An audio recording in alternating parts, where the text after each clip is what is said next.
Alright, I figured out what was wrong with my mic earlier. The quality should be a lot better now. Okay, so commentary on the border crossing near Belgorod. Members of the Russian Legion for Freedom crossed the border near Belgorod, captured the border post here, and advanced into Glotova and into the town of Graveron. And the thing which I noticed inside of this is that in this area there is a nuclear silo over here which they seem to be advancing towards.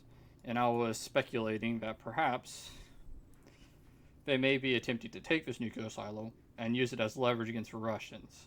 Because the Russians, currently in Zaporizhia, occupy the Energodar or Zaporozhye nuclear power plant. And it is, well, the largest nuclear power plant in Europe, and the Russians have been using it as a fortified ammunition depot for the last year or so.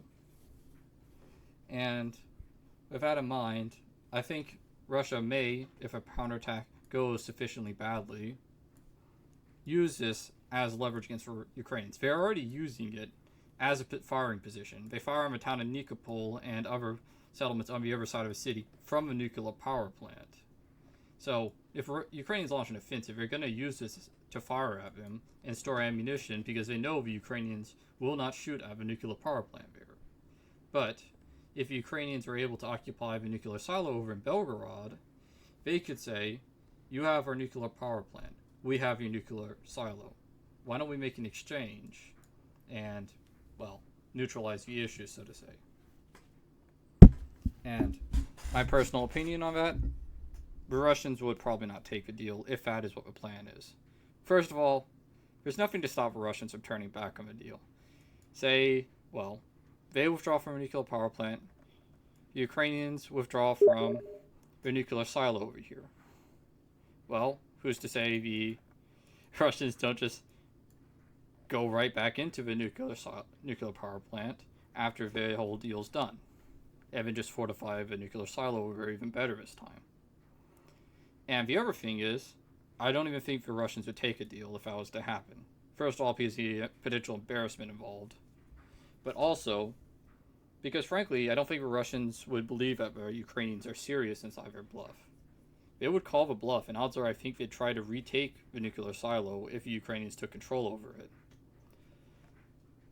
Which leaves the other potential reason for this, which there may be debate on. I think the purpose of this is to draw Russian troops away from the front line. It is a relatively strategically not so important position, minus the nuclear power plant, and it's enough to scare the Russians into sending a bunch of troops over there to fight. And keep in mind, they won't be sending low-quality troops to retake this.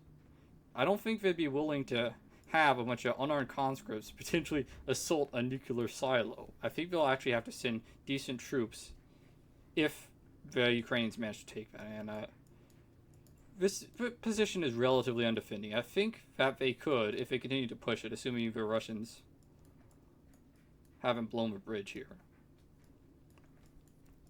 So they'll probably have to send troops over into this area if Ukrainians keep going, and decent quality troops if they want to dislodge them.